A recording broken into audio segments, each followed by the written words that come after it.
Chers amis, bonjour. Nous sommes le lundi 30 juin 2025. Il est 8 heures. Quelques news de l'Arménie de l'Artsakh et de la diaspora arménienne. Hier, donc, au téléphone, Emmanuel Macron, le président français, et le premier ministre arménien Nikol Pachinian se sont entretenus. Donc, le président français a fait une note sur X. Donc, il a affirmé: j'ai eu un très bon échange téléphonique avec le premier ministre arménien.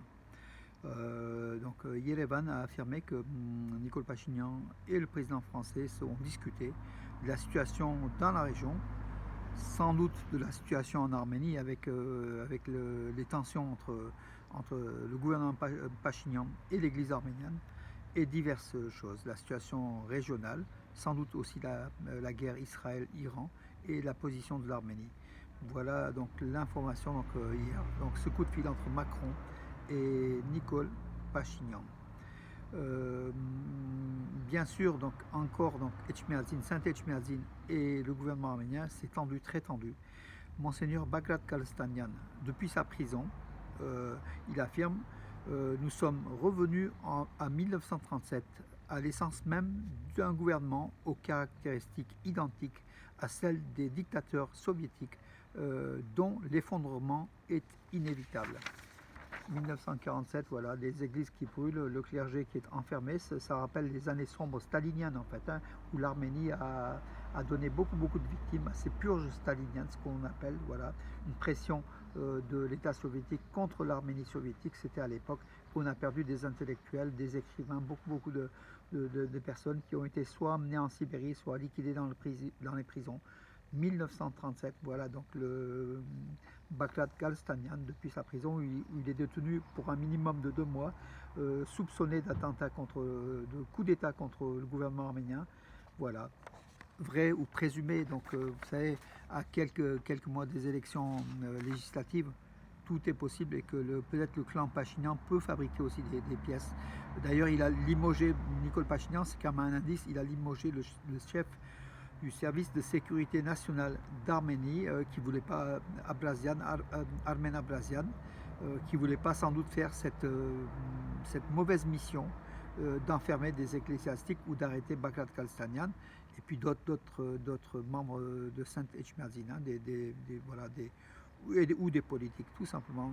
En fait, Pachinian muselle son opposition, sans doute dans les perspectives donc des législatives, et peut-être tout ça c'est fabriqué de toutes pièces. On le saura davantage.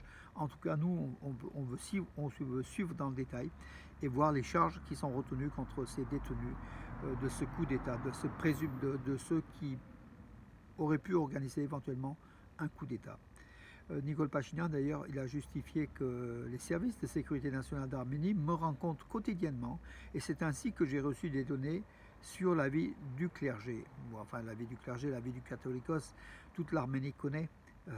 C'est le chef de l'église arménienne, c'est un catholicos, entre guillemets, il est pratiquement intouchable, mais voilà, donc répondant aux journalistes, Nikol Pachinian, il a affirmé que tous les jours il est au courant de ce qui se passe en Arménie, et le service de sécurité nationale d'Arménie lui rend des comptes, et que lui ne s'intéresse pas outre mesure à la vie des gens, en fait, à la vie privée des gens. Ce sont des informations qui lui sont fournies, tout simplement, qui traite. Bon, vrai ou faux, sans doute faux, mais bon, peut-être vrai.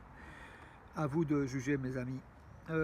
Tension russo-azerbaïdjanaise. Donc rien ne va entre Bakou et Moscou.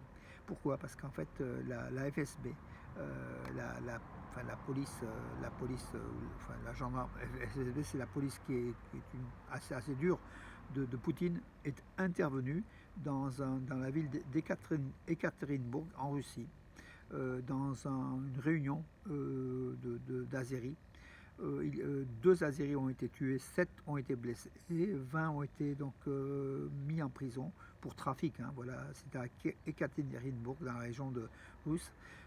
Voilà, des actes de violence. Et a priori, Bakou reproche à Moscou que le FSB, donc sa police, ait agi de façon comme raciste et rapide en liquidant donc des gens. Voilà, donc l'Azerbaïdjan ne sent pas donc le traitement de faveur que logiquement Aliyev était en droit d'espérer de Poutine, tout simplement parce qu'il y a un pacte d'amitié entre les deux pays, un pacte stratégique, et Moscou n'a pas respecté ce pacte en tuant des Azéris et en enfermant d'autres.